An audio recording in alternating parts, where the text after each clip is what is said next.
Pas shumë zhurmë, në mungesë të debatit të mirëfillt, Komisioni Juridiko-Ligjvënës hodhi poshtë të gjitha amandamentet e propozuara nga Fronti Evropian që opozita i kishte dorëzuar kundër nevojës për heqjen e qeverisë teknike. Salih Murat ishte deputeti i vetëm opozitar që mori pjesë në këtë seancë e që gjatë fjalimit të tij i arsyetoi amandamentet. Ai tha se qeveria teknike duhet të hiqet me pëlqim edhe të ndërkombëtarëve, sepse në atë formë e njëjta edhe kishte lindur. Ku janë mesazhet dhe qëndrimet, le të dalin në publik, të thoni, jemi drejtuar tek BE-ja dhe ky është qëndrimi i tyre. A më kuptoni, nuk mjaftojnë vetëm biseda telefonike, ku janë qëndrime që konfirmojnë se bashkësia ndërkombëtare qëndron pas kësaj iniciative dhe pse bashkësia ndërkombëtare nuk i ka kontaktuar subjekte tjera që ishin pjesë në nënshkrueset e kësaj marrëveshje.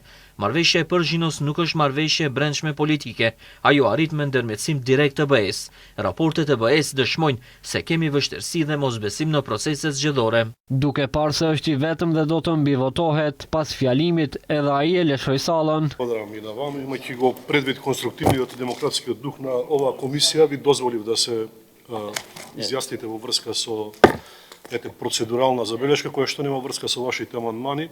И сметам дека вашата конструктивност со amandmaните требаше да ја потврдите. Pas largimit të vetëm të deputetit opozitar, në sallë mbetën vetëm deputetët e shumicës parlamentare, të cilët me shumicë votash hodhën poshtë 15 amandamentet e dorëzuara nga opozita.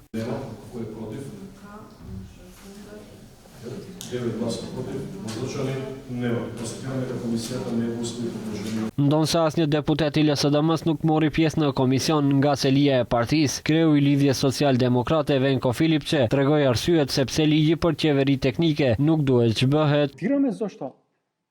E argumentojmë se pse qeveria Përgjinës duhet të mbetet, presioni mbi sistemin e drejtësisë, ligji për polici që do të partizojë në tërë policin, Safe City, mbi të cilin kemi dyshime serioze, mbi historinë dhe keqpërdorimin e sistemit dhe Servisi Nacional, RTVM-ja, ku për drejtor është zgjedhur miku i kryeministrit, pa prapavi profesionale.